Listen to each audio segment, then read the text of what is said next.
The Legend of Paracelsus, by Anonymous. It once happened that Paracelsus was walking through a forest when he heard a voice calling to him by name.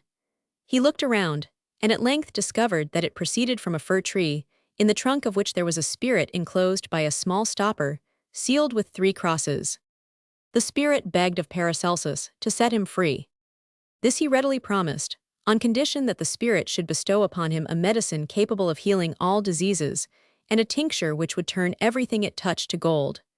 The spirit acceded to his request, whereupon Paracelsus took his penknife, and succeeded, after some trouble, in getting out the stopper.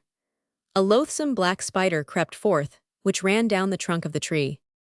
Scarcely had it reached the ground before it was changed, and became, as if rising from the earth, a tall haggard man with squinting red eyes, wrapped in a scarlet mantle. He led Paracelsus to a high, overhanging, craggy mount, and with a hazel twig, which he had broken pg7 off by the way, he smote the rock, which, splitting with a crash at the blow, divided itself in twain, and the spirit disappeared within it. He, however, soon returned with 2 small phials, which he handed to Paracelsus, a yellow one, containing the tincture which turned all it touched to gold, and a white one, holding the medicine which healed all diseases. He then smote the rock a second time, and thereupon it instantly closed again. Both now set forth on their return, the spirit directing his course towards Innsbruck, to seize upon the magician who had banished him from that city. Now Paracelsus trembled for the consequences which his releasing the evil one would entail upon him who had conjured him into the tree, and bethought how he might rescue him. When they arrived once more at the fir tree, he asked the spirit if he could possibly transform himself again into a spider, and let him see him creep into the hole.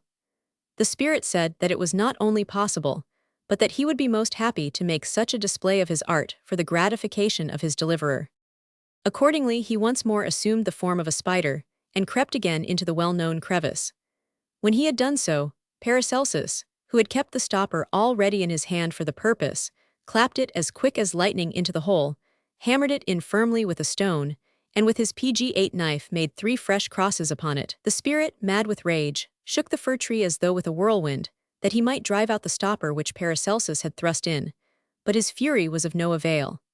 It held fast, and left him there with little hope of escape, for on account of the great drifts of snow from the mountains, the forest will never be cut down, and although he should call night and day, nobody in that neighborhood ever ventures near the spot.